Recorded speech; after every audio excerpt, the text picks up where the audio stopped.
So we can start. Welcome everyone. My name is Selo. I'm a professor at Wits University at the School of Chemical and Metallurgical Engineering.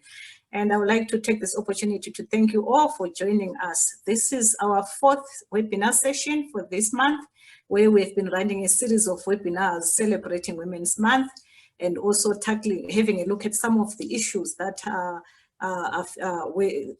are facing the mining industry, especially where women and also diversity is concerned.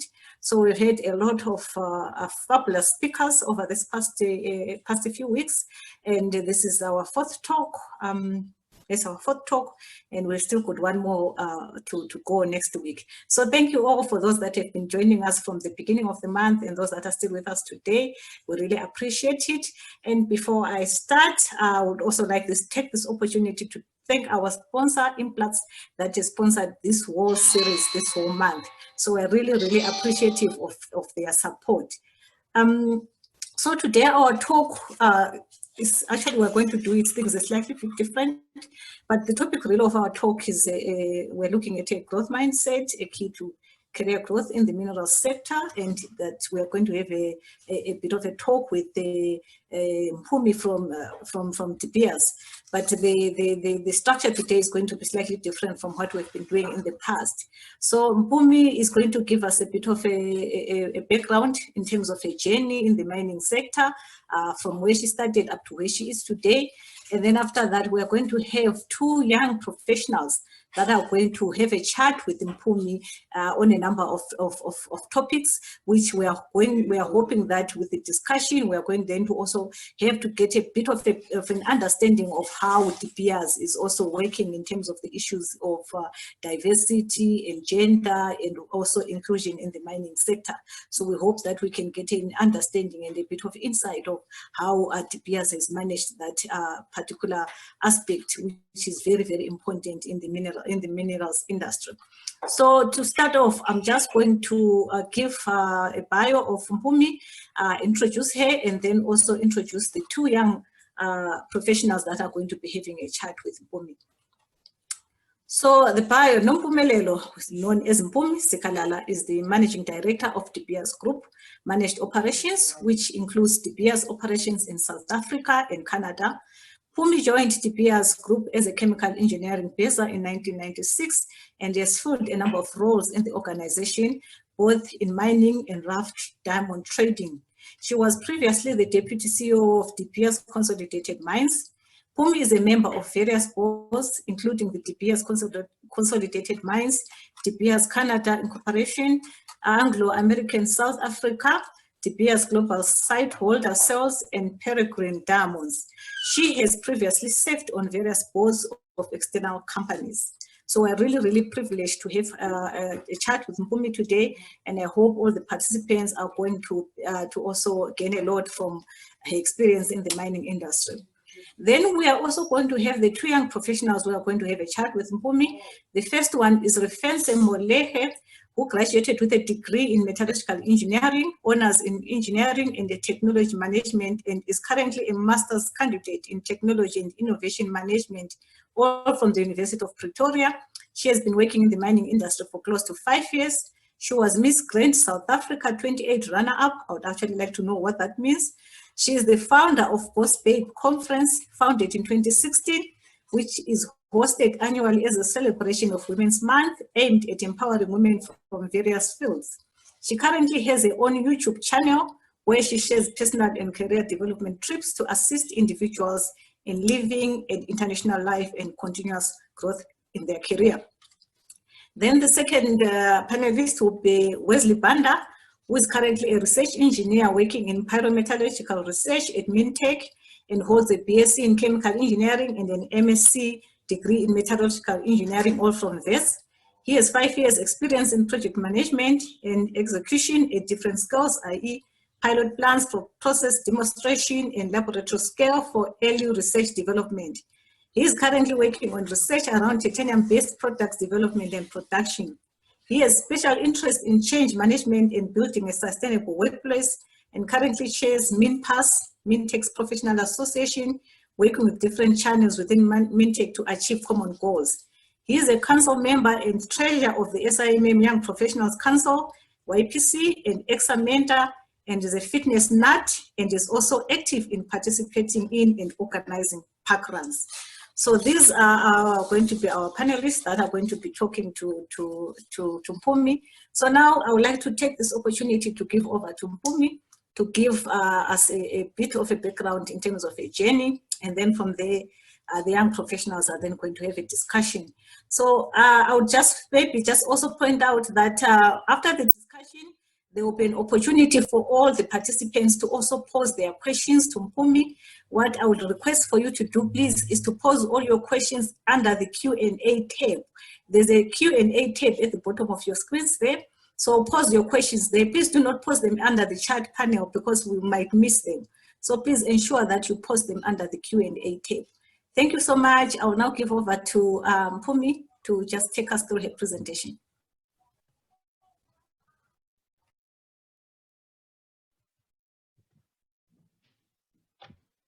Thank you so much, Prof. And let me just check. I think I need to find the best lighting, and I will assume that everyone can see me and that they can hear me very clearly. Prof, I think first and foremost, I just need to say a big thank you to SAIMM for the invitation. I am a very proud metallurgist, and I will talk about my journey in a little bit. And I always say to people that you go back to what it is that essentially helped you grow within the industry. And for me, that is part of, I guess, firstly, I call myself a miner, but to be fair, I started off as a metallurgist, but I'll get to that in a little bit.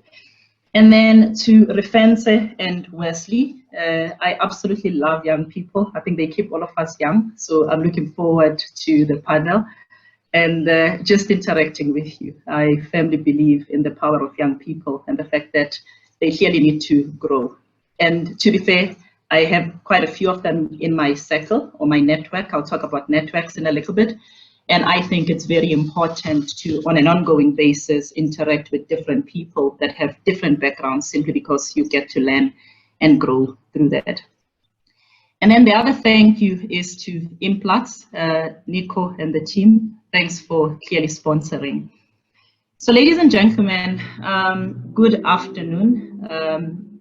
I'm just Mpumi, and I'll share a little bit about my journey. I don't think there's a lot.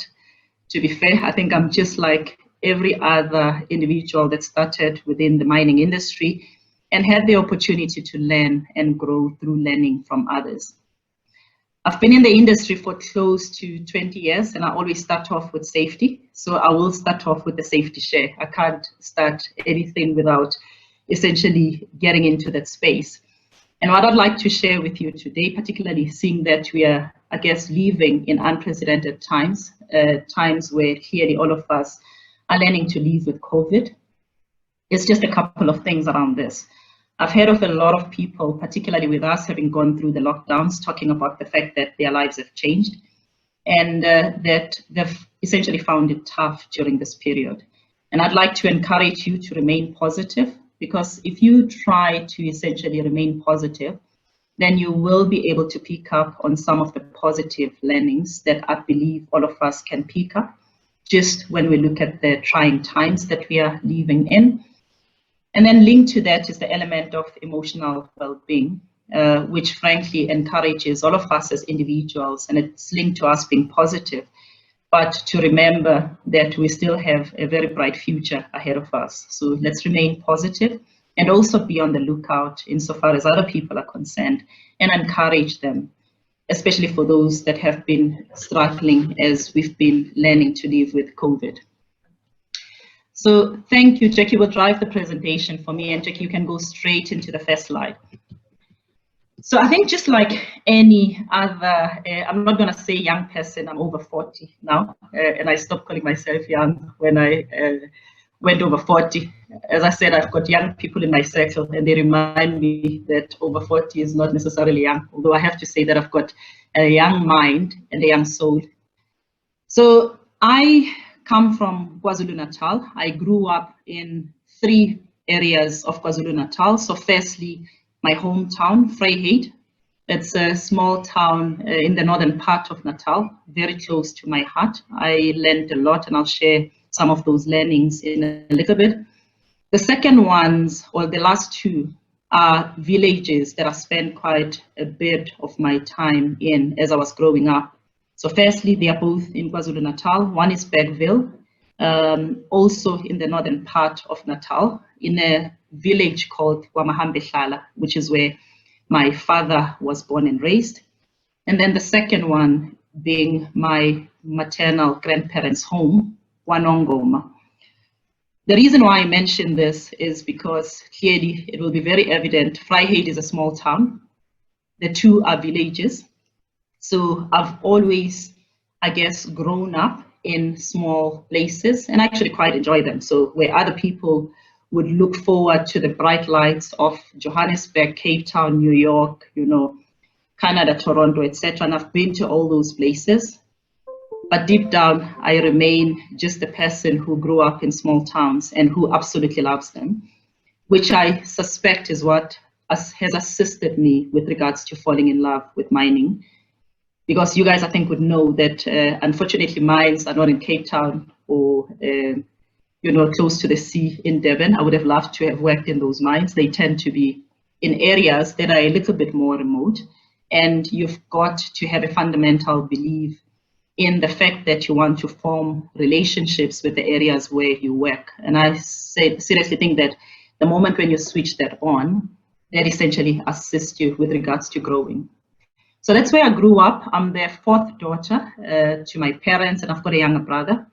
And being the fourth daughter, we used to joke growing up that when my first parents, so they are Zulu parents, you know, got my elder sister, Nozipo, they were like, yay, you know, here comes our daughter. The second girl, Nokanya, they were like, yay, here comes another girl. Third one, Nogwazi, they were like, we wanted a son, but shucks, we've got another daughter. So when I came after my sister, Nogwazi, my sisters joke with me and they go for me. They were thinking, oh, come on, another girl. And then there's a gap between my brother and I, an 8-year gap, which assisted me as I was growing up with forming a bond with my father. And frankly, working outside in the garden with him, changing tires with him, and getting in touch with other things that typical young girls would not have been doing during that time, which I suspect assisted me with switching on an element that said I actually always wanted to do something a little bit different from what other people were doing back in the days when I was growing up. So I went to school in Vryheid, and I went to a high school that's very close to my heart, Inkamana High School, boarding school, also about 7 odd kilometers from Vryheid. And that assisted me a lot with regards to learning to be a little bit independent. So I'm sure that all those of you that went to a boarding school would say that those, I guess, that space of your life or element of your life assisted you with regards to becoming a little bit independent. When I was in high school, I wanted to be a doctor.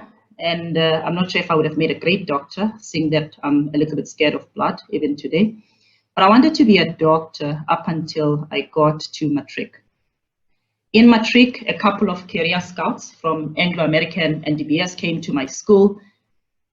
You guys, I think, would identify. So I grew up in Vryheid.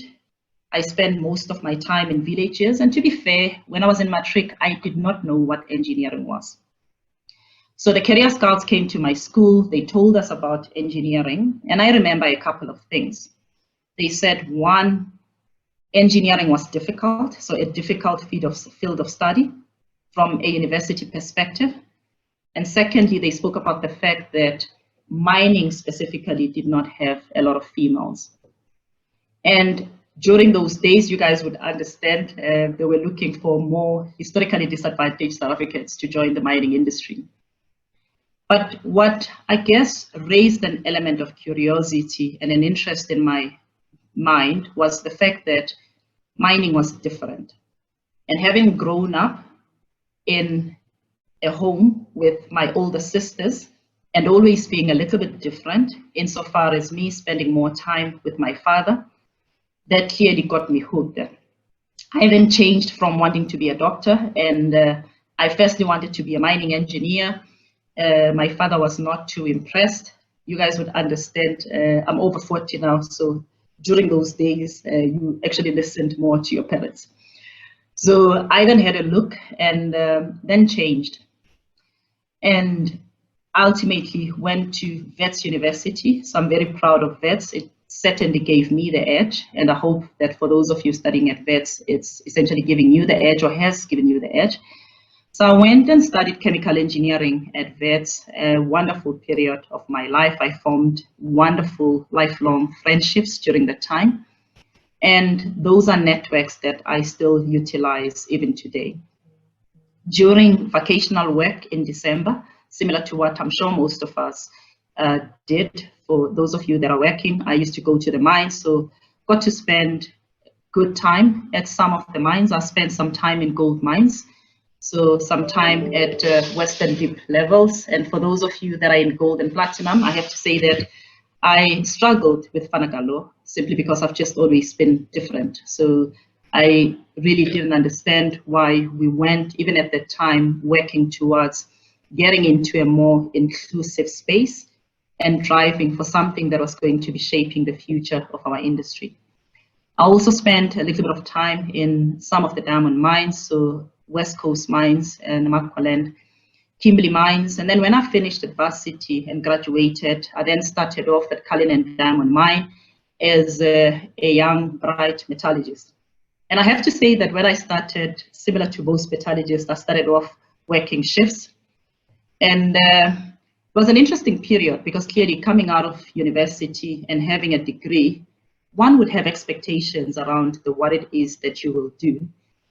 And I felt for the first couple of months that, you know, shucks, surely there should be more that I should be doing. And I wasn't as responsible as I most probably should have been back then. And I went through a period of learning a very important lesson that shaped me to the individual that I ultimately became within the industry. So clearly, being a young metallurgist who was thinking, yeah, this is a little bit of a waste of time. There was a soccer game, for those of you who are my age or slightly older would remember.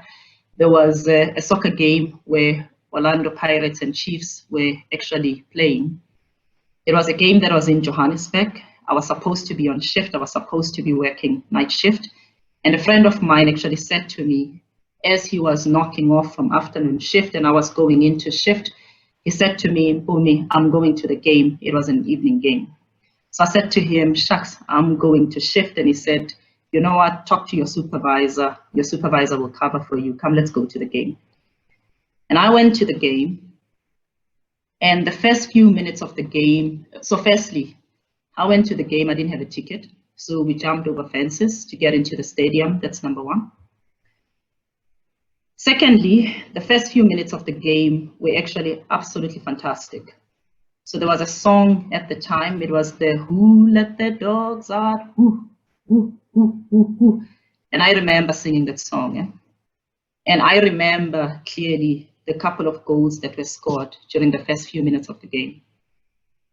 But I also remember I was luckily on the one corner of the stadium, but I remember looking at the second corner or at another corner of the stadium. And I remember things becoming more and more quiet during the time. And I remember bodies being carried down simply because people were passing away. So there were too many people who were irresponsible, similar to Mpumi at the time. And people were squashed and people were suffocating. And ultimately, quite a few people passed away during that game. And what went through the back of my mind at that time was a couple of things. Number one, nobody knew from my family or my friends or anybody close to me that I'd gone to the game. I just had a conversation with a colleague of mine who was my friend and gone to this game. So I thought at the back of my mind, what if I had been one of the people who had unfortunately passed away during that game? How do I think my family would have felt like? The second thing that I then thought about was, what about work? Nobody from the workplace knew that I wasn't there except for the supervisor who was covering for me on the day. And I actually thought, Mpumi, why did you do this? I thought back to where I come from, a small town and a couple of small villages. And I actually thought, surely this is not the type of person that I want to be. And I decided there and then to differentiate myself from the rest and let go of things that people would enjoy irresponsibly and become more serious about myself. What also happened on the day is that the friend of mine had a car. We had both just started.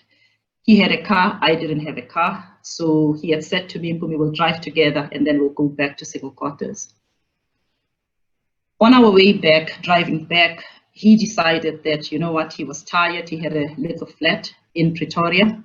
And he decided that he didn't want to drive back to single quarters at the time. And I seriously felt that I'd compromised myself by trusting somebody else without really asking too many questions and just I had put myself in a compromised space. And I hope that, especially for young girls, that you never essentially put yourself through that space. Luckily, nothing happened, but I have to say that it was one of the most uncomfortable nights of my life. So you would imagine that I spent quite a bit of time reflecting. I decided to be more committed to what I wanted to do.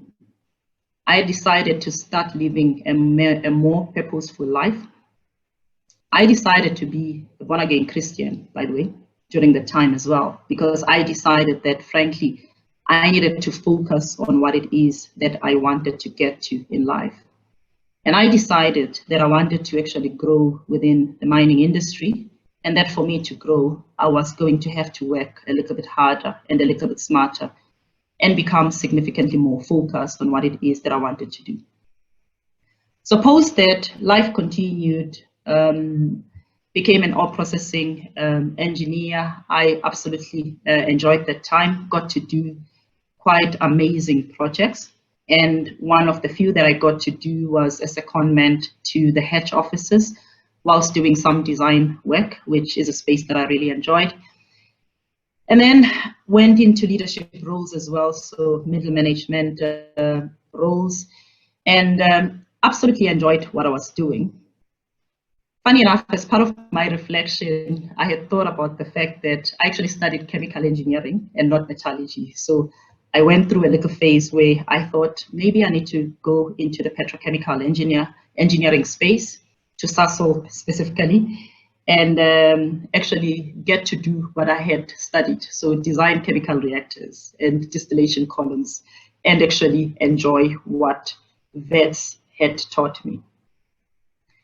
Somebody along the way, and that individual got to become a great mentor, then said to me, Mpumi, before you go to Sasol, why don't you go and assume a role of being a technical assistant to the then chief operating officer of our company, so the company that I head up right now. And I then thought, you know what, shucks, I'm still going to go to Sasol, but let me just take a little bit of a detour and go to head office and spend a little bit of time in there.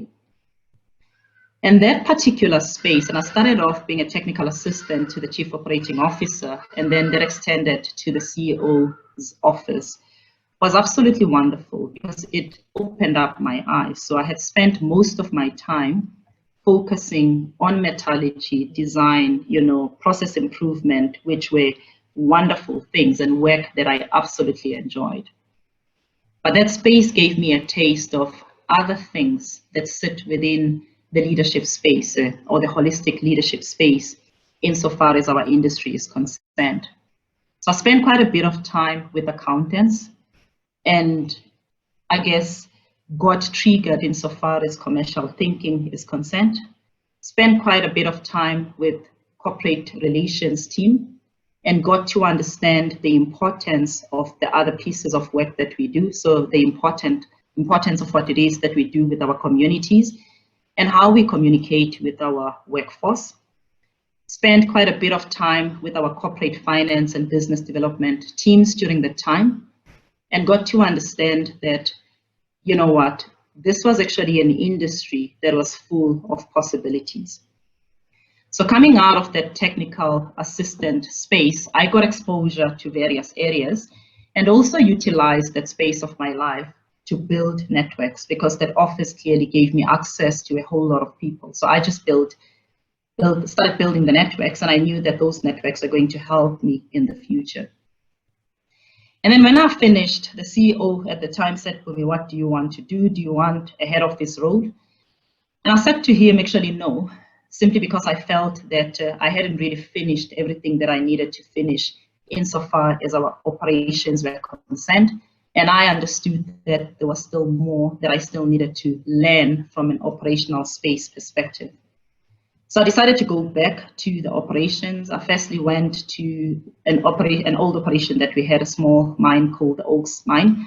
It was a small mine with very few people. It was in a farm. And if you wanted to get bread, you essentially had to drive 18 kilometers to go get a loaf of bread. So you guys, I'm sure you would understand that it actually got me to interact with the small community that we had.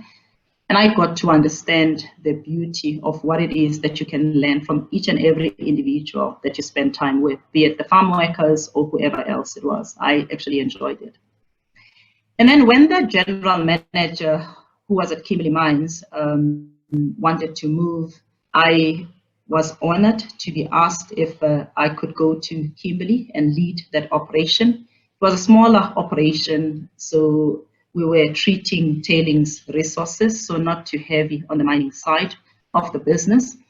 And my answer was clearly yes. I'm a very curious person. If there's something new, I'll raise my hand and I'll go, shucks, I think I can learn from this. So my answer was yes. And the picture that you see, the top picture with the ladies behind wearing the blue overalls, is one of my favorite pictures, because I got to work in Kimberley Mines.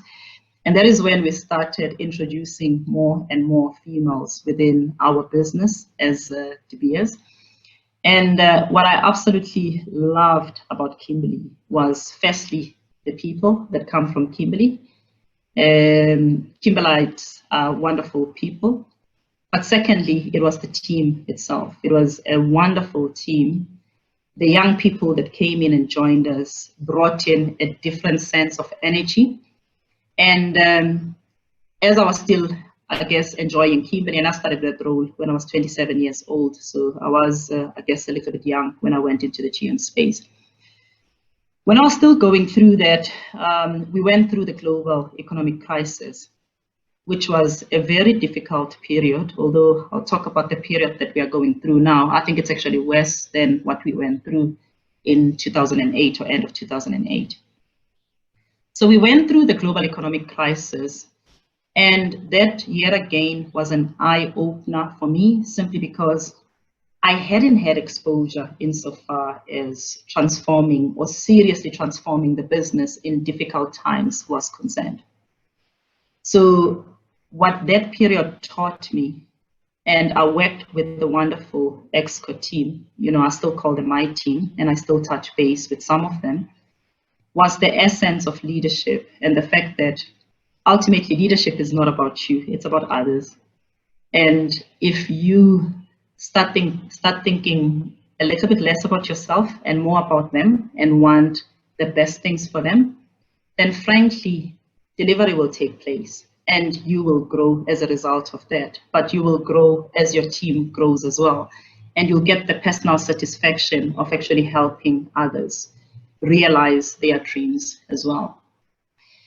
Following Kimberley, I went to Forcewood Mine, and that's the picture that's sitting at the bottom. So Forcewood Mine was a wonderful mine, open pit operation that actually had its fair of challenges. So when we started Forcewood, we decided as the business that we wanted to employ young people. So the average age at Forcewood was 32 years old. And we had young people. The youngest person was the Tlogonolo, who was 19 years old. And what we prided ourselves on was the fact that we had young people, and clearly there was a buzz within that operation. But we went through a difficult period because we clearly didn't have the gray-haired individuals that had actually seen some of the things taking place. So we were forever learning.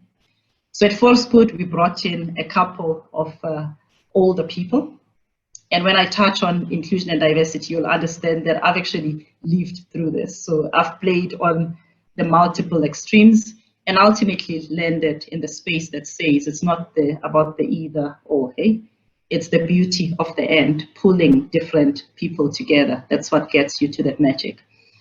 So I enjoyed my time at Forcefood. We brought in some grey-haired individuals. The individual that's in the picture is Charles McDonald. We brought him in from the Oaks. He came in to essentially assist us turn the mining space around. And I absolutely loved that period of my life, loved staying in Kroonstad, another small town, and loved integrating with the community that we had at Kroonstad.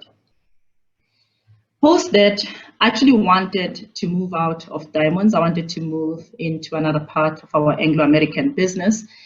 But the lady that's sitting in the middle picture, who's wearing the black and white top, Vada Shine, was heading up our diamond trading business at the time. And she had met me during one of the visits at Forcefood. So she said to me, Mpumi, please come and join the midstream business. This is the space of the business where we sort value and sell rough diamonds. And clearly this is the space where we interact with our customers from a DBS perspective.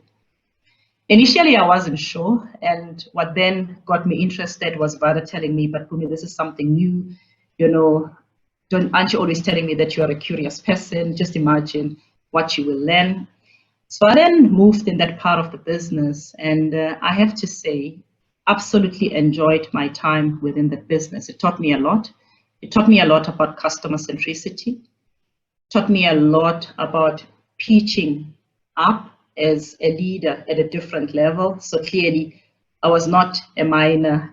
Then I was interacting with our multiple customers, be it our South African customers, customers in Botswana, Namibia, and customers in most of our trading spaces from a diamond perspective, and that's primarily India, includes a little bit of China, the US, which is the biggest market insofar as diamonds are concerned, and you know the likes of, I guess, Belgium from an Antwerp perspective.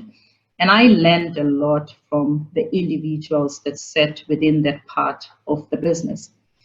One thing that I did not lose during that time, and I guess it's the beauty of being an engineer. So I'm a chemical engineer, I'm a process engineer, I'm a process thinker, and that's what vets helped me with a lot. And I guess that's what London Business School, I went to London Business School for leadership development, assisted me with. It's the power of, I guess, the brain insofar as thinking is concerned.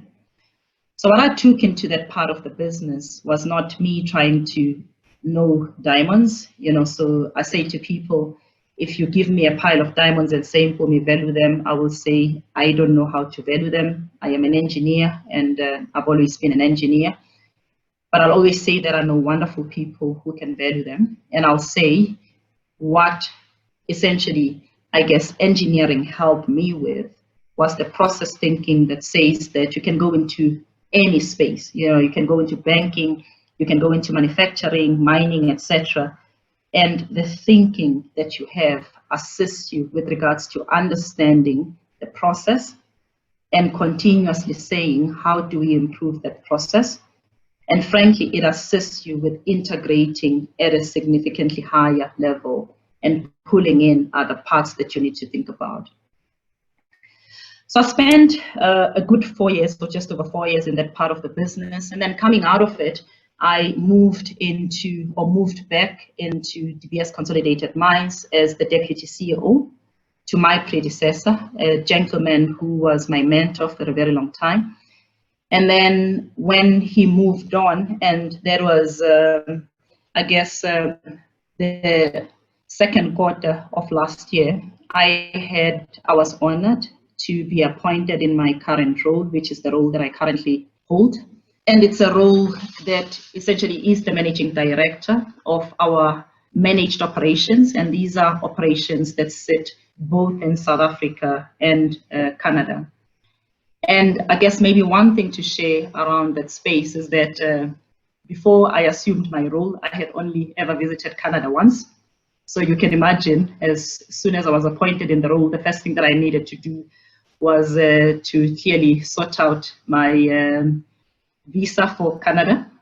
And I started working with our Canadian team, and I absolutely love the team, similar to, I guess, the love that I have for our team in South Africa. So if I look at it, I guess there's a couple of things that have assisted me throughout. Firstly, it's the learning or the lesson that I learned when I was, I guess, a young metallurgist in training, just around the need to be focused and know exactly where you want to go as an individual and clearly work hard towards that. And most of my colleagues will tell you that I'm a workaholic, but it's simply because I always work on making sure that I'm very clear about the what I essentially would like us to achieve. And I then become focused and make sure that things that are not going to be helpful, and those are things that other people may find appealing, but particularly things that I think are essentially soul destroying, don't necessarily feature a lot and haven't really featured a lot. The second part for me has always been around how you show up as an individual. So I'm a very curious person. You will see a couple of smiles. I am always smiling. Thanks, Jackie, on the previous one. Thanks, Jackie. So on the previous one, this is me in a mine. I absolutely love mining. I love small towns. I love mining communities. And frankly, they speak to the essence of, I guess, the way I grew up. And I guess if you show up to people and you show up in a positive manner, then funny enough, people will reciprocate. People will want to interact with you. People will want to add you to their networks. And frankly, with that, you will find that you will tend to grow through that. Jackie, you can go to the next one. Thanks, Amelia. And then just a couple of things that I guess I've learned from a mining perspective, and I won't go through each and every single one of them. Hey, I've learned that you've got to define your boundaries up front. So people tend to treat you in a manner that you would like to be treated. So I am a woman, I am a lady, I don't swear, I don't shout, I don't scream, but I am very firm. But I'm firm in my own way. And when I was a little bit younger, I felt the need to do it similar to other people. But over time, I actually learned that I needed to be true to myself and not compromise on what it is that defines me. And clearly linked to that, and I'll touch on it when we talk about inclusion and diversity, I always say to people that there are no friends with benefits in mining, and there shouldn't be. And there shouldn't be any friends with benefits in leadership as well. So you don't need to feel that you've got to offer certain benefits to others to get to a particular space, particular things that you're uncomfortable with. And then secondly, I have to say that if I've got a view, I will share it. So I absolutely loved, and this is the last story that I'll share. So when I was, before I was the deputy CEO, we've got a couple of farms that we own as a business. And my predecessor, we are very good friends, used to invite me hunting. And every year I used to feel like I needed to say, sorry, Philip, I'm busy with something, and this is why I can't come. And then the one year it suddenly dawned on me that I wasn't really true to myself. I have never had a desire to go hunting. So I then had a conversation with him and we actually laughed about it. So I said, Philip, but look at me. Do you think I want to hunt? Like, I don't want to hunt. So please don't invite me hunting. I can invite a couple of my team members to go hunting with you. So I say to people, there are things that clearly I enjoy doing. It doesn't mean to say that I don't network. I network, but I try to help make sure that as I network with people, I don't lose myself simply because, you need to essentially know who you are and what you are comfortable with. And if you continuously, essentially, as you network, make sure that you protect the part of you that should always be protected, then frankly, you will still grow. Hey? The other lesson that I learned is that I compete with myself. So people normally talk about female leaders and they say, you need to compete with the men, raise your voice, shout and scream. And I say to people, if you do that, then you lack ambition. Set the goals for yourself. And clearly there may be similar goals to what males would set. but please go about it in your own particular way. Don't try to be somebody else. And the last one that I will share is that whatever happens, you should never play the blame game. So internal locus of control is very important to me. So when something happens, I introspect a lot. And introspection means you don't look at others and what others may have done, but you say to yourself, how could I have contributed to this? And how can I essentially learn from this particular space? So these are some of my learnings. I have to, however, say that I've absolutely enjoyed being in the mining industry. I have learned a lot from a whole lot of wonderful people, some of whom I still talk to even today. And I continue to learn all the time, particularly, believe it or not, in today's times from younger people, because young people tend to spark fresh thinking. And I always enjoy the element that says that one should never get into the space where they think that they know it all. So I think, let me just, Jackie and Prof, stop there for a little bit and see if there are any questions. I have a video, but I think I will share that video towards the end. It's a video that gives an indication of what our business is all about, but let me stop there. Thank you so much, Mpumi. That was really a very wonderful talk, very inspiring indeed. And I must say, I even took notes. So that tells you how really inspiring your talk was. And I guess being a professor, we are so used to taking notes all the time. So really, I think it was really, really great, and we appreciate that. I think we just have got a few minutes now for our young panelists to ask you a couple of questions, and then after that we'll also take questions from the participants. I think I see there's quite a few questions also that we need to go through, so we might go a bit over our time. So I will ask Refenswe and Wesley to put up their questions. Thank you so much, Prof.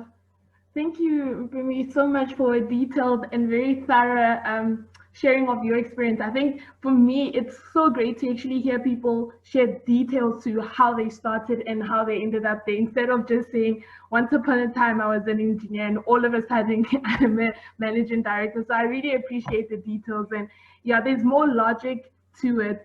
So, but we just have, my first question that I have for you is that, what are some of the barriers that you have observed that prevent especially young people in the mining sector from actually growing in their career? So what kind of barriers mentally, or is it skills, or is it lack of ambition? What would you say from your observation stops us young people from actually growing in our careers in the mining sector? Thank you so much for that reference.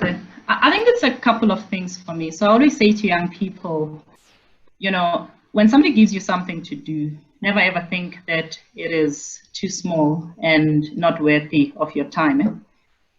And to be fair, I fell into the trap when I started as well, because I thought, you know, why am I working shifts? Surely I've studied at vets, it's given me the edge. So really now. I suspect that for young people, when they get given things that they believe they should not be doing, they frankly don't give it their all. And unfortunately, when you don't give it your all, people who are looking at you will look at you and say, Refense can't do the following. Because if you fail in the smaller things, believe you me, people will not entrust you with the bigger things. So for me, I think the key one is look out for those opportunities. And sometimes they may be things that you don't want to do. But when you get given those particular things, just excel. Adopt a mindset that says, I'm going to excel. It doesn't really matter what it is that I'm asked to do. One, I'm going to accept it with a smile, even if inside you are frowning. And secondly, I'm going to excel. Secondly, be curious. You know, there's nothing as good as talking to young people who are curious. And I mean, I know it with our team. There's a couple of young people that we have in South Africa and in Canada that if anybody asks me to volunteer a couple of young people, I choose them. And to be fair, it's not just linked on performance, it's linked to how they show up. They are curious, they've got energy, they've got drive. You know, they are those young people who don't necessarily come to you to just complain, but they offer solutions as well. So I think a huge element is, firstly, I'm not going to lie and say that the systematic barriers are not there. They are there. But figure out how you still set yourself apart, even with those barriers, because different young people show up differently. And then I guess the last thing that I'll mention is, you know, people talk about your adaptability quotient, which talks about agility. Hey? So are you agile enough? So I think continuously question yourself, and curiosity takes you a long way, because if you just tell yourself that, you know, from an attitude perspective, I'm going to be positive, etc. One thing that I'll say to you is that even when you face those systematic barriers, you will deal with them in your own way. And I guess for me, that's what defines different people. They just don't show up in the same way.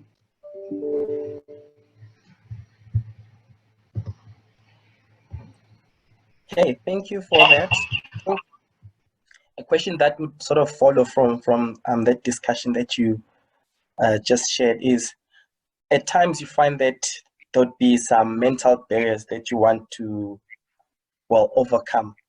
And as much as there can be physical barriers within the working environment, there's also some of them where you don't feel like you're good enough and so on. So how did you overcome some of those mental barriers? And most importantly, what are some of those barriers that you experienced on your journey?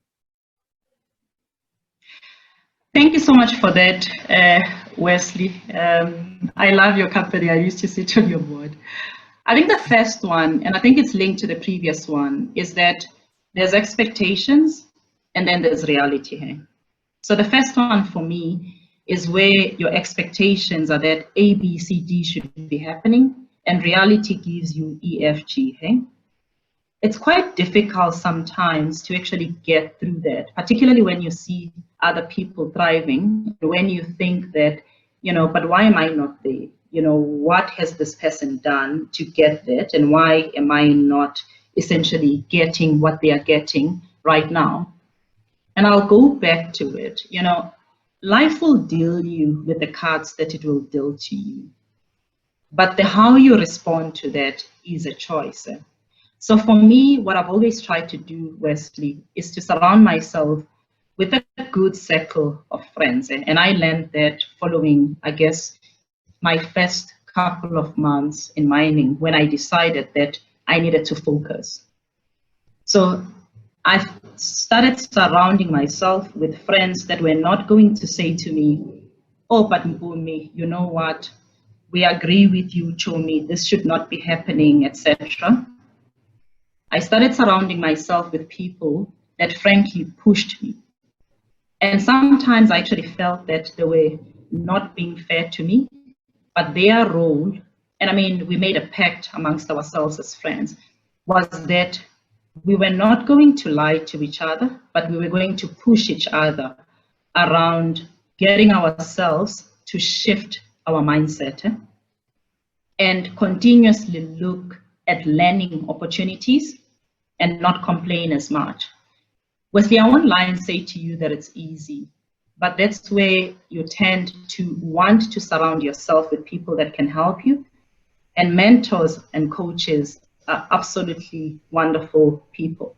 So I had one instance where one of my then mentors at Cullinan, I mean, he had a discussion with me and I knew that it was unfair. And I remember going to the loo and crying and thinking, but shucks, I mean, this is difficult, this is unfair.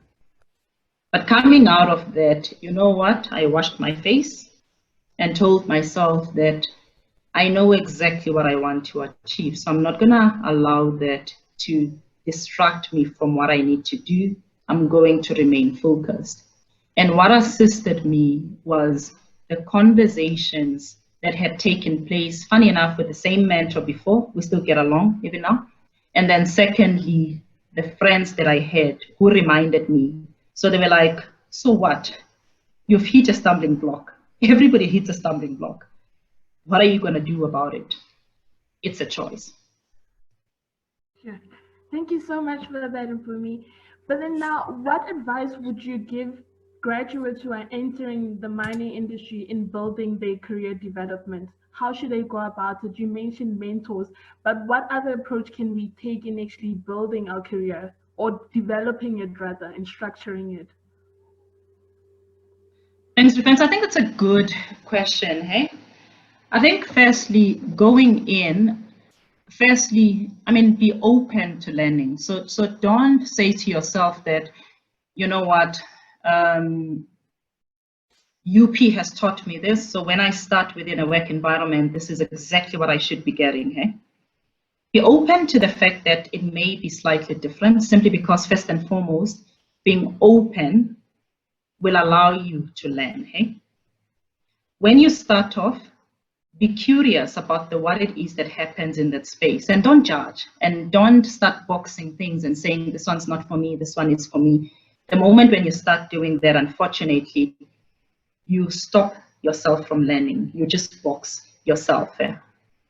Very quickly identify a mentor or a coach, and that needs to be somebody that you absolutely trust. Because it doesn't help if it's a person that you don't trust, because you'll go to them and they will say to you, Rufence, how are you doing? And you'll be like, oh, everything is so perfect, Mpumi.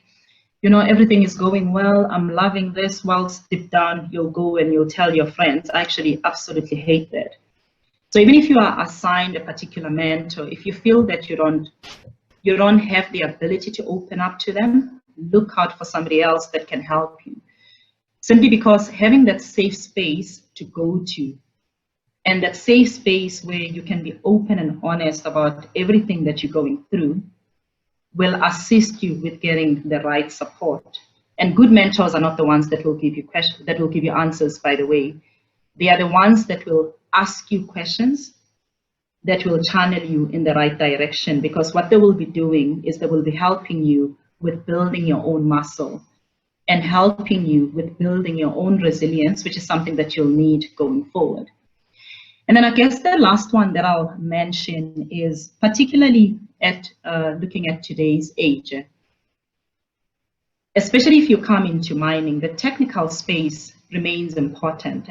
I mean, even now in my role, when I sit with my team and we talk about the business planning process, and we start talking about what it is that is happening with the stripping ratio at Venetia, I can't say as an engineer that I don't know that. So be open to learning within the technical space, and always ask the questions that spark fresh thinking. Because I think the wonderful thing that young people have, and maybe I'll talk about COVID, I say to people, COVID is unprecedented. Nobody has ever gone through COVID before. So any experienced older person who says, oh no, but we've tried this before, would be lying to you when it comes to COVID. None of us have dealt with it. So COVID is a great equalizer, because any idea is worthwhile from a COVID perspective. Now, utilize that same thinking for the workspace and always ask those questions. So don't just sit and say, oh, okay, so Mpumi has told me A, B, C, D, and just accept that. Ask the questions, be curious, and say, but Mpumi, I don't understand. I mean, what do you mean? And say, but you know, all engineers today talk about technology and innovation. So what are we doing in this space? And even when older people say to you, whew, but we've thought about that, it's going to be expensive, etc., go spend time with other people and then come back with fresh ideas to spark fresh thinking. So I firmly believe that, I mean, young people are more important today than they were ever, particularly as we shape our industry into the world of the future. It's gonna require people who can spark fresh thinking. And that's exactly what young people do. Yeah. So it's about the mindset as well. Sorry, for me to jump in.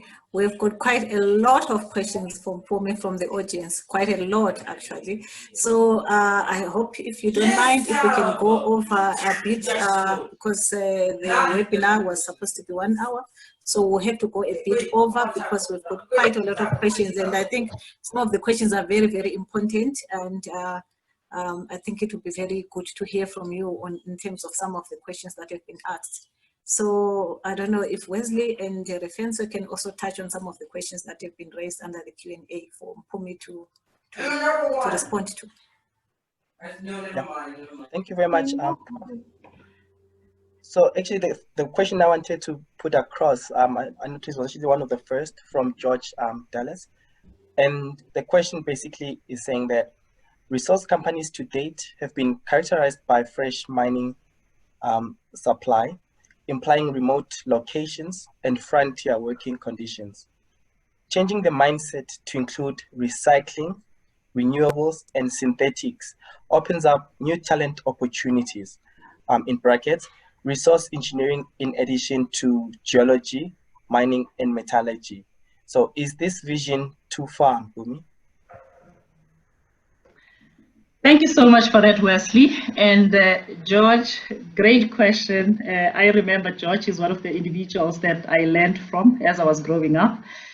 I think very relevant question, George. And I mean, especially when you start talking about the renewable space. So you would know that at the moment, the coal industry gets a whole lot of questions, who clearly question that particular industry and the manner in which we actually generate electricity as a country, just around the weather that is actually good for the environment or not. So I think where your question's highly relevant, George, is that, and by the way, I don't think that it's too far, and I'll tell you why. So if you start talking about remote working, think about it. All of us would never have thought that we can actually do what we are doing right now had you asked us this question in January. I myself, if you'd asked me in January if I could work from my house, my study, you know, and I've been working in my study since the 26th of March. Yes, I've traveled to the operations, but outside of that, this has been my area of work. I would have said to you, yeah, we'll get there someday, but sure, there's a lot of things that have got to happen. Ooh, we need to have a look.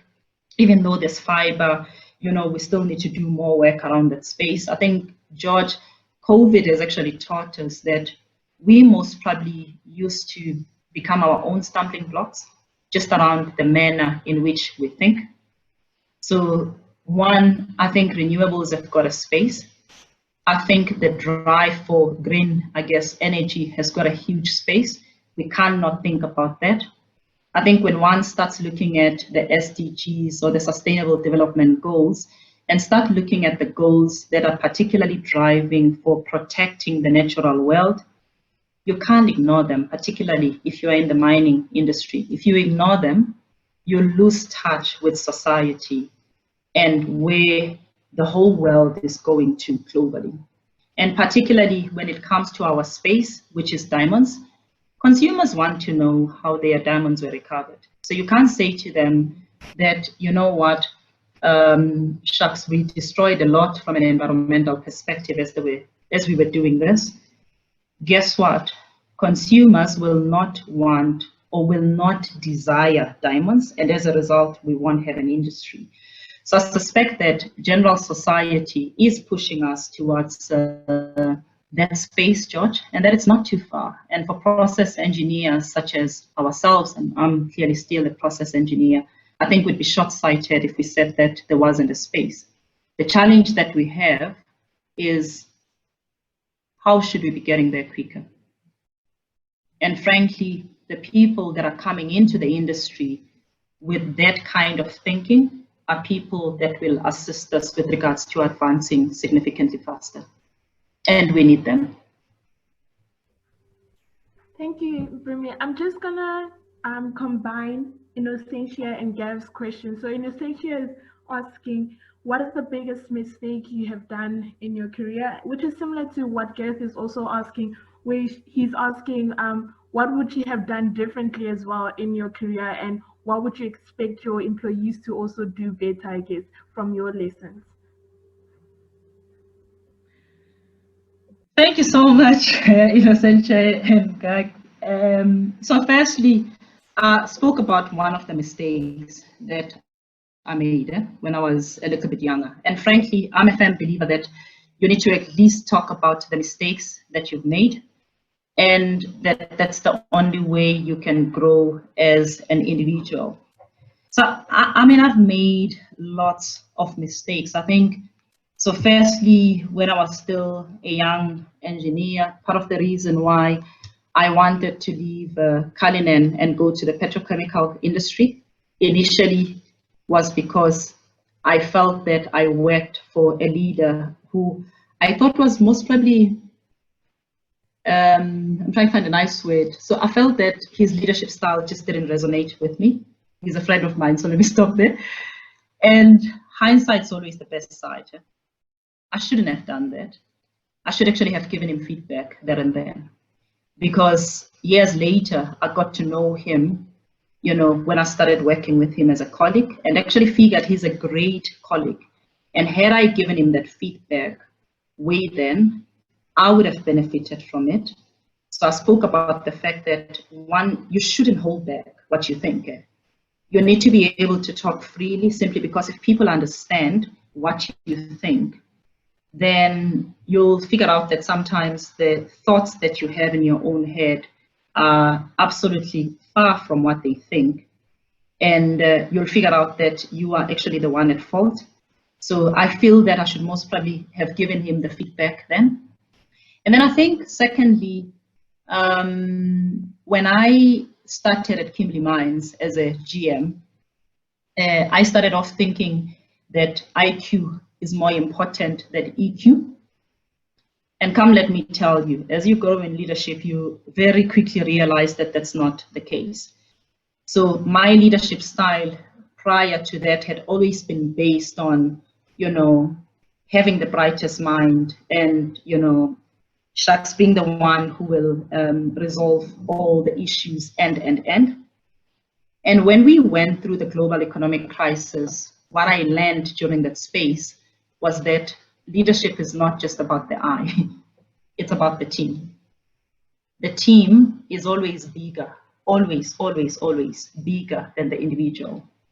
And the moment when the individual think that they are bigger than the team, then know that you've got the wrong leader. So I learned that mistake as we went through the global economic crisis. And to be fair, it helped me a lot with regards to shaping my career, because even though I used to think that, you know, I used to listen before, I started listening to understand and not to answer. Even though I thought that, you know, before I used to treat people well, I learned that it's not about the how you talk to people. It's, I guess, people know whether you're being genuine or not. You can say all the beautiful words, but they'll read it.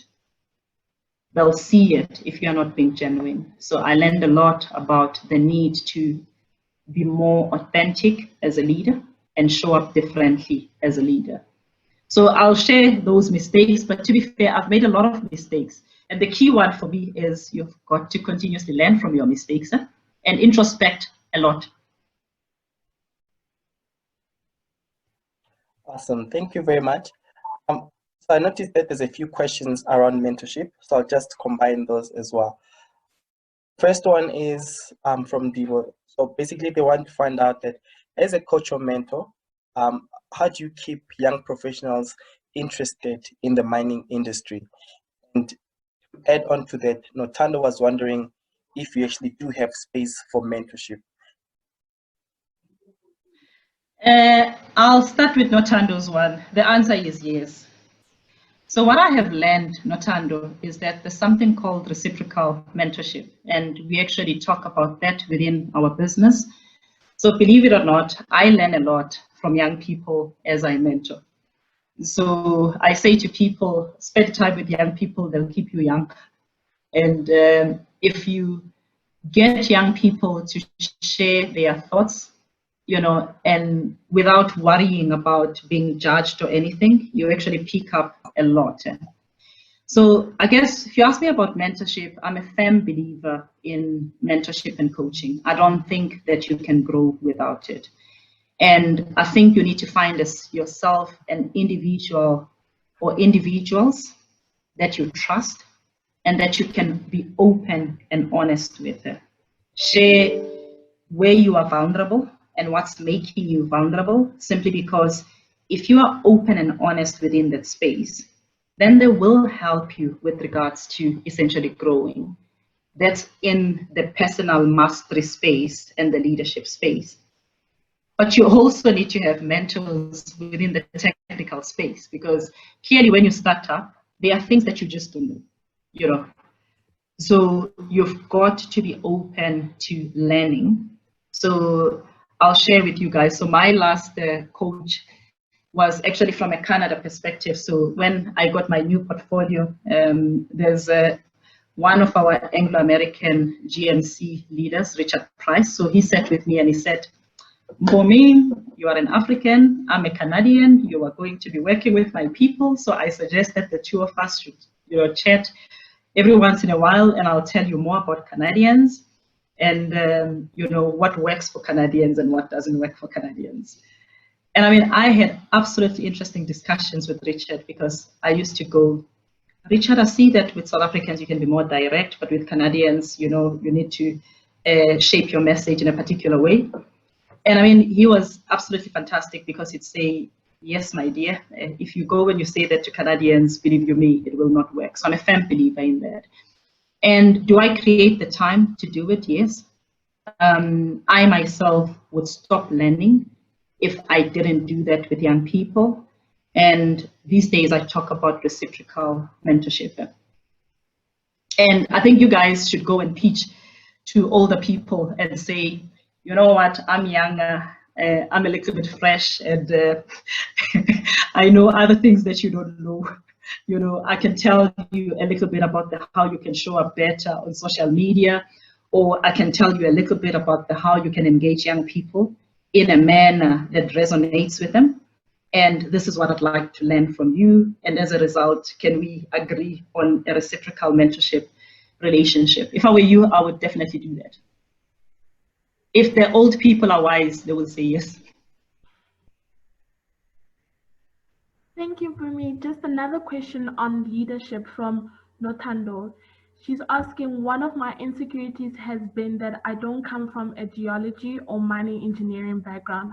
How do you become an effective leader in the mining sector if you do not have that background? I think that's a great question. And I guess for me, there'd be a couple of things around it. So if you don't come from a particular background, I think first and foremost, you've got to know that there is a lot that you can learn from individuals that are technically stronger. And I mean, I learned that the hard way at Fort Scoot, because I hadn't really worked in open pit mining. And for the miners, you would know, if you mess up your mine plan, you don't, you know, in a plant, and not that plants are easier, but in a plant, you can most probably go and maybe buy yourself a new crusher. Yes, you'll have a long lead time, and you know, that's what you have to think about. Or you can go and talk to somebody that can help you fix it. But in mining, once you start mining out of sequence, it takes you a very long time to get back to that, and you go through pain as you go through that. So I think, for me, I think it would be to say, so firstly, if you're in a space that's not familiar, as a leader, appreciate and be open and honest with yourself with the fact that there are things that you don't know. Seek that out from your team. And when you have the conversation with the team, don't be the leader who wants to pretend as if you know it all. You know, say to people, I mean, I do it with my team even now. I'll say to my team, you know, Gerry, who heads up our mine at Venetia, and actually Alan, who heads up the project, I'll be like, guys, I have never been involved in a large scale, you know, project of such nature where we are sinking 2 shafts And clearly we are developing that resource to take us to beyond 2040.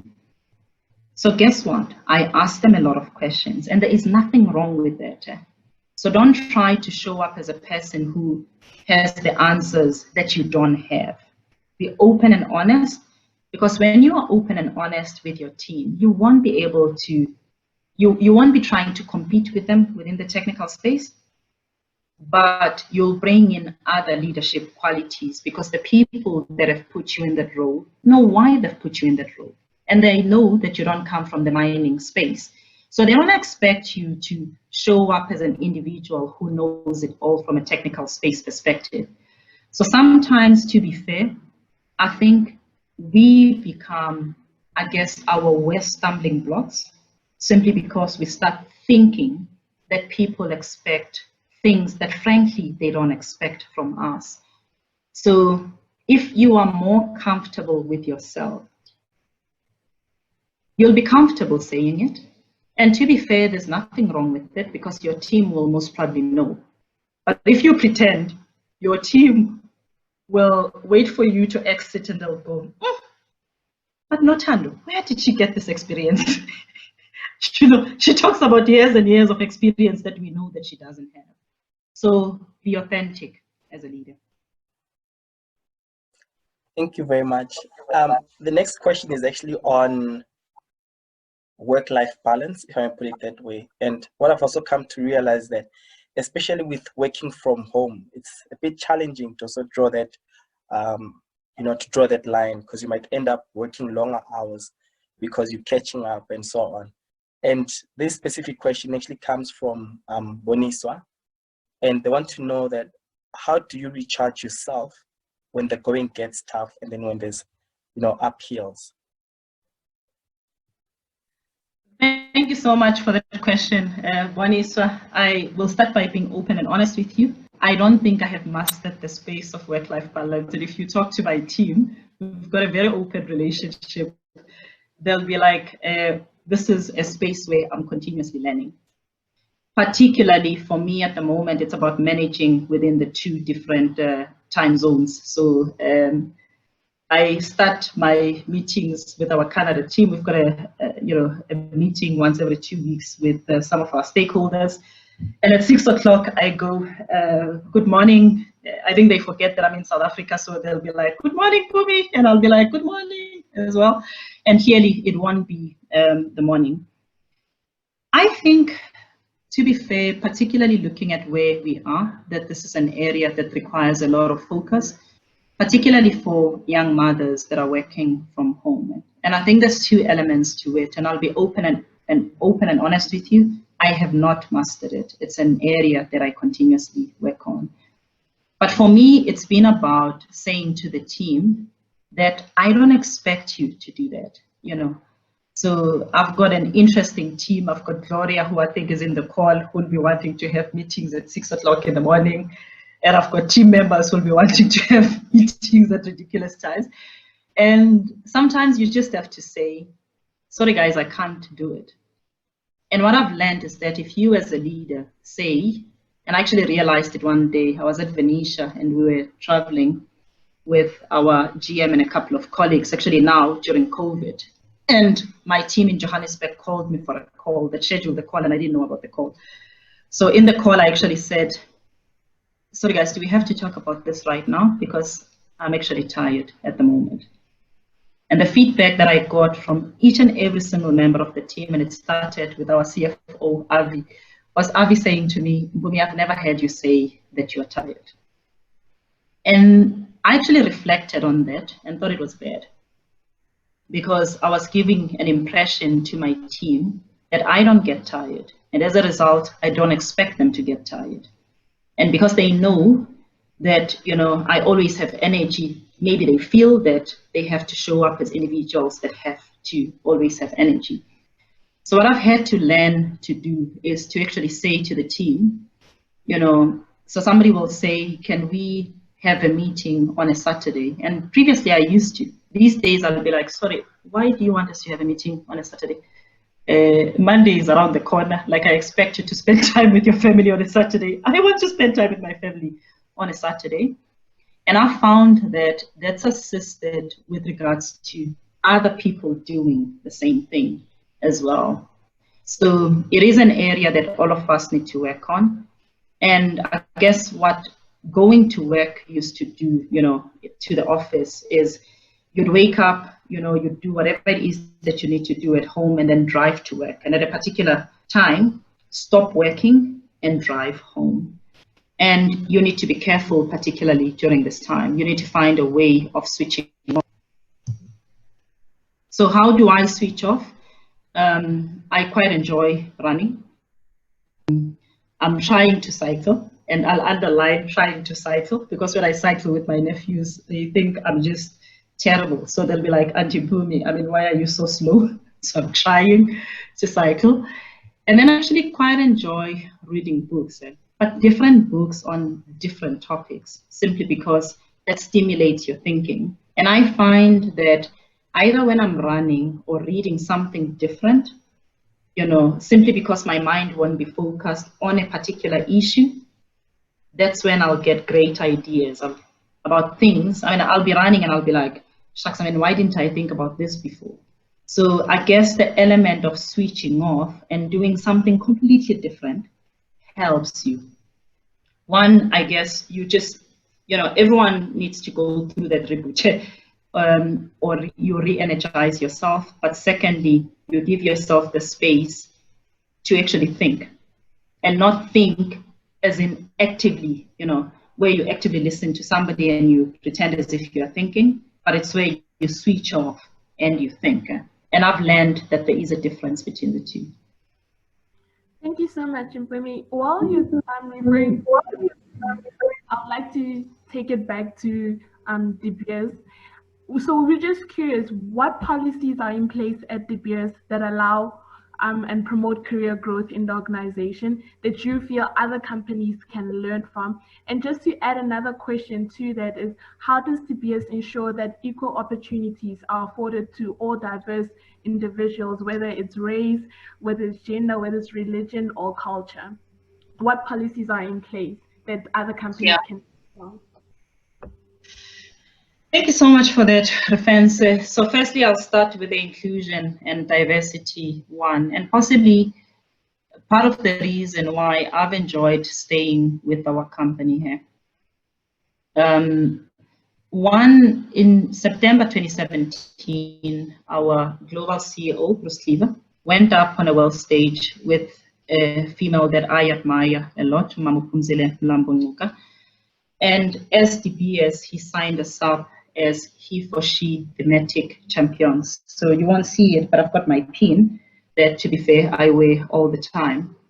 And this was our commitment from an inclusion and diversity perspective. And the starting point for us, and I'll talk about the policy now, was the fact that when you think about diamonds, males buy diamonds, but ultimately most of the people that wear diamonds are females.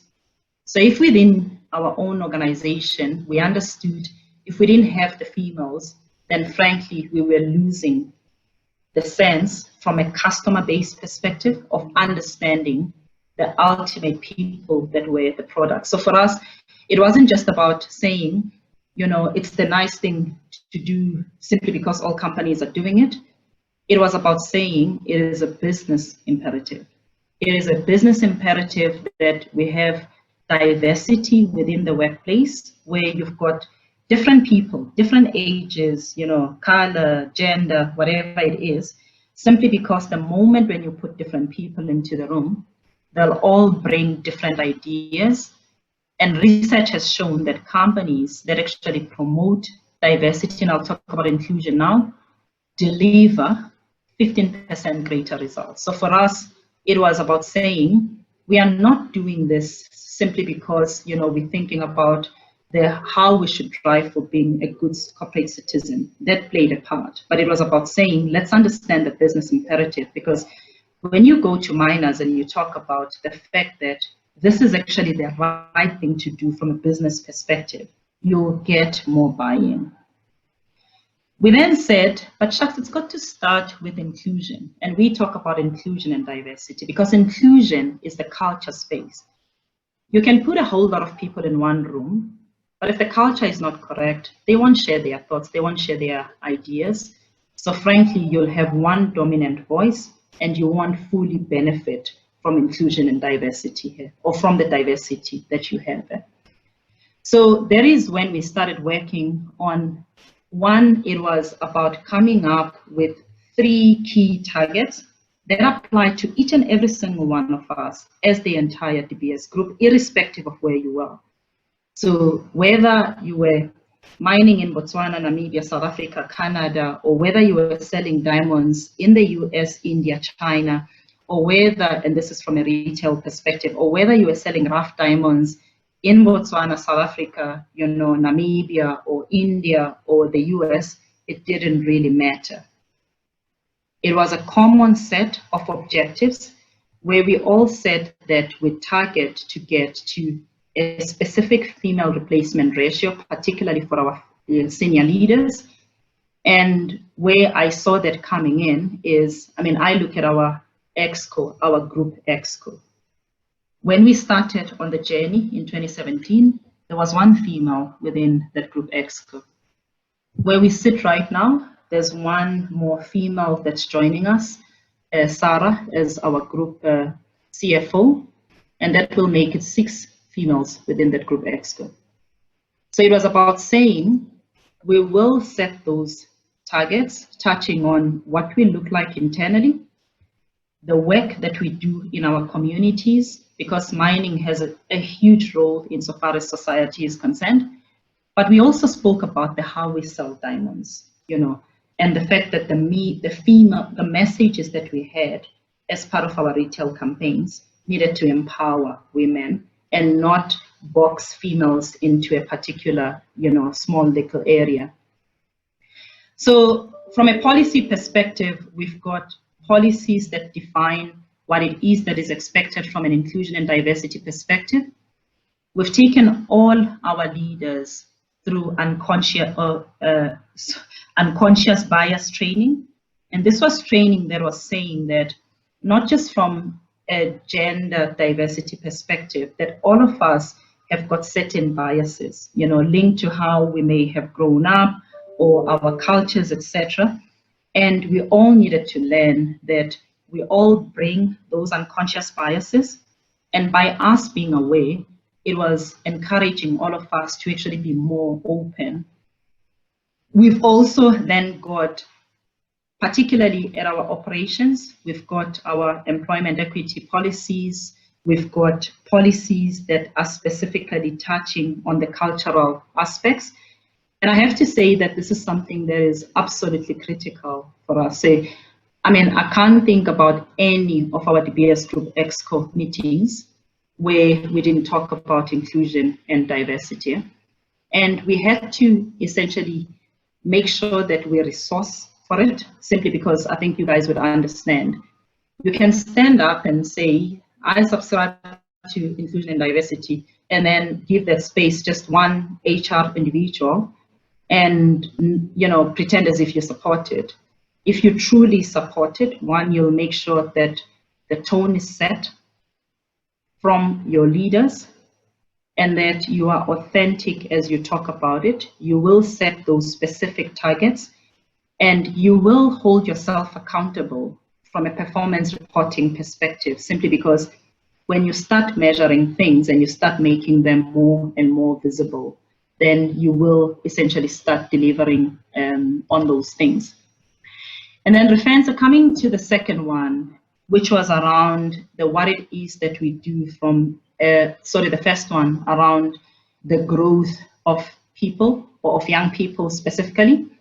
So firstly, we believe that we've got to start at a high school level. So we invest a lot in education, particularly with the great focus on STEM-related subjects.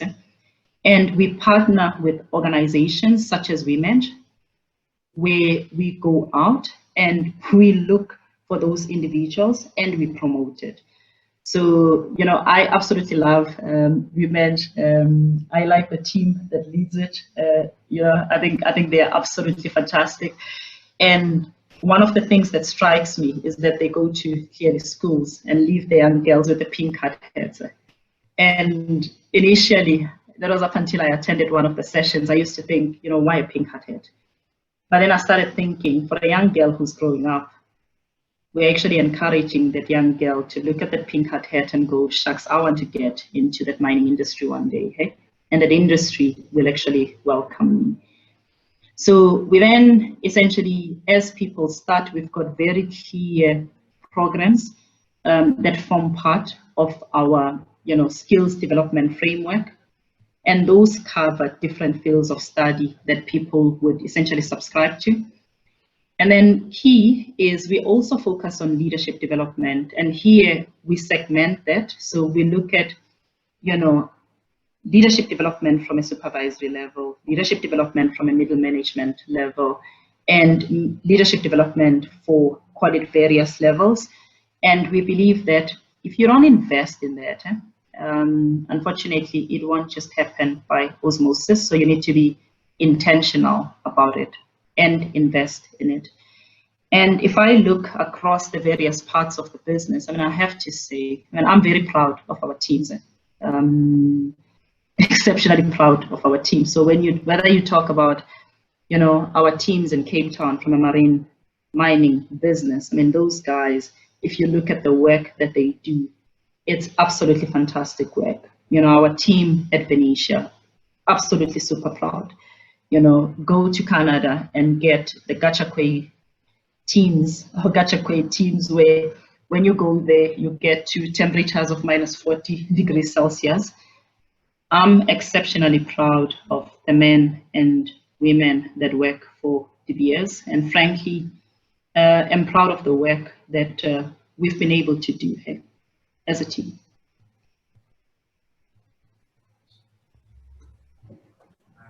Thank you very much for that response.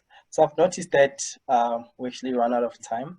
So what we'll do from my end is that take one last question, and then I'd like to encourage people to still go ahead and ask the questions, but more importantly, that perhaps we use social media to engage further.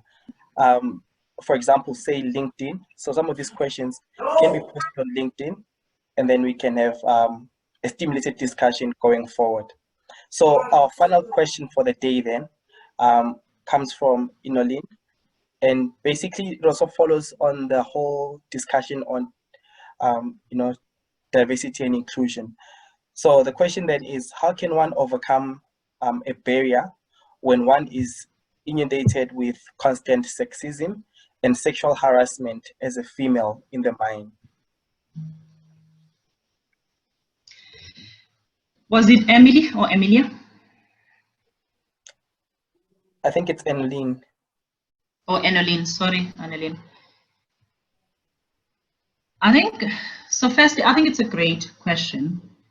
And to be fair, one of the areas that I'm extremely passionate about. So when I look at things, I mean, we had a session with our Botswana colleagues. So if you look at our data from a South African perspective, and you look at the things that especially females go through, I have to say it's one of the things that we all need to work around.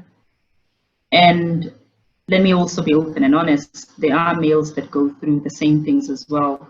And I mean, I pull all of it under the element of abuse, because frankly, it's something that should not be happening. And it's something that, I guess, compromises you as an individual, and you start thinking about other various things instead of similar to everybody else, simply because clearly, ultimately, we want to drive for an equal society, you know, and everybody else should be focusing on competing on equal terms. So my feedback would be to say, if you look at the broader society right now, everyone's talking about gender-based violence and the fact that it needs to be stopped. And companies who today do not have, and I know that we have from a DBS perspective, policies that deal specifically with bullying and harassment, then are not doing the right thing. And the first one that I would say, and it's to myself as a leader and all the other leaders that work within the mining industry, is that from a Minerals Council perspective, you guys may know that last week we had the day, and it was, I guess, the first time we've ever sat together as an industry and had a day where we were engaging from a women in mining perspective. And all of us committed to certain things. And part of that was the fact that we will work on creating a culture that promotes inclusion. And clearly, when you start talking about bullying and harassment, that does not form part of the kind of culture that we need to build.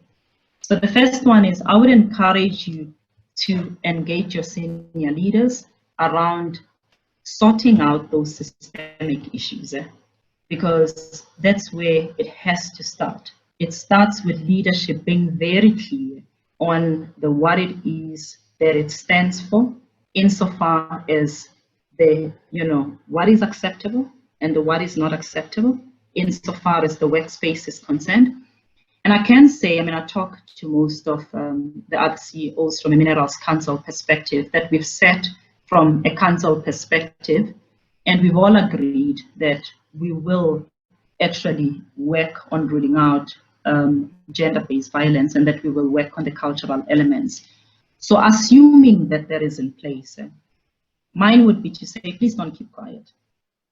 Don't think that because it is, my line leader or, my line leader twice removed, I have to keep quiet simply because I've got to subject myself to this.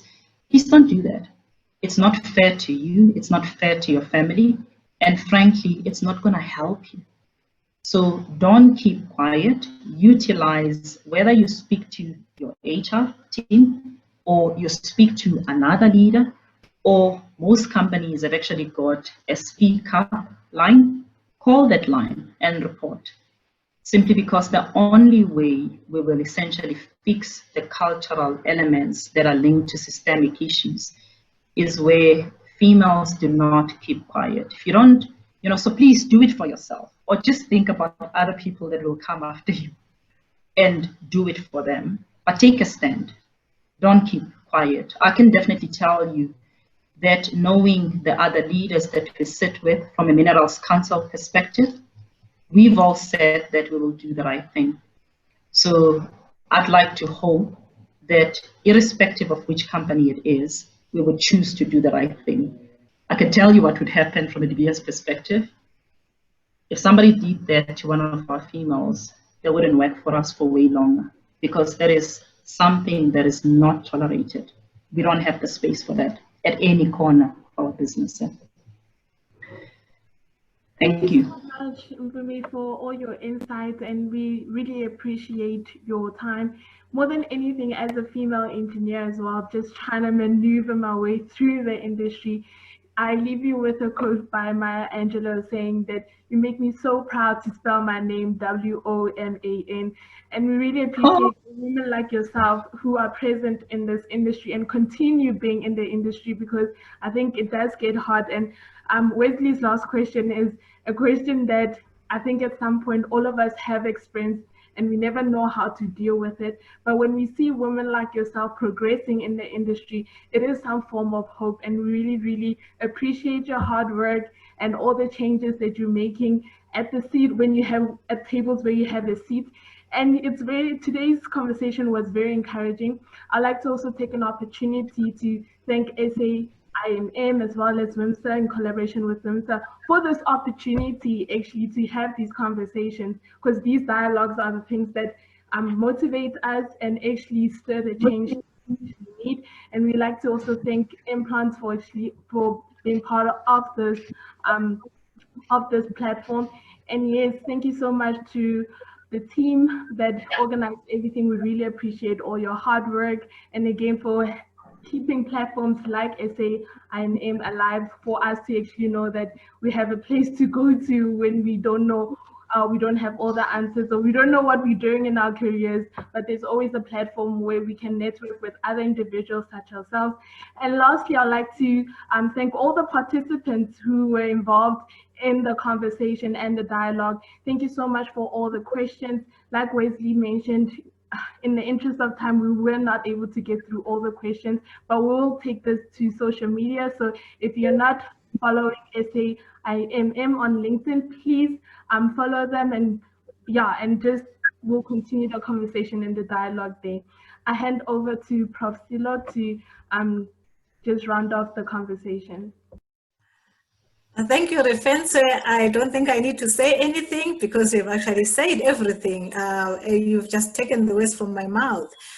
Really, thank you, Mpumi. You were so inspirational in your talk, and I think a lot of people identified with your story through, and I see the questions that came through. I mean, there were quite a lot of questions, and there's still quite a lot. And I think, as Wesley was said, we can still continue this discussion further on. And I really thank you. I'm sure you are a very, very busy person, and I thank you that you actually took this time to come and talk and inspire people, the young professionals, especially that are in this industry. I mean, even the older people that are in the industry, like some of us, we're really inspired, and we really identified with your story, and we learned a lot from you. So we really, really appreciate it. And I would also like to take this opportunity to also thank the DMI committee, the one that was organizing. I'm the chairperson of the committee, and I thank also the committee members who worked together to bring this to fruition. So, but above all, really, I want to thank the participants. They were really great, and there were quite so many beautiful comments that came through, thanking you, Mpumi, and for your story, and that they were very inspired by your talk. Quite a lot of positive comments. So we cannot really thank you enough. I think we really learned a lot today. So thank you so much, and I hope next time when we ask you again to come and give a talk, you'll be happy to come and join us. Thank you, Prof, and thank you for inviting me, and thank you for the questions. And I'll end off by saying, I don't think it's about me. It's all the wonderful men and women of De Beers. And I saw one of the names popping out a little bit earlier, Potsett, one of our senior leaders from a Venetia perspective. And I guess that's what makes me proud. It's the wonderful work that's done by the team. So thank you. So yes, then thank you, everyone. We hope to see you again next week. We have got our last talk for the month on this series, where we'll be talking. I saw there were quite a lot of questions about inner fears, how do you overcome mental barriers and things like that.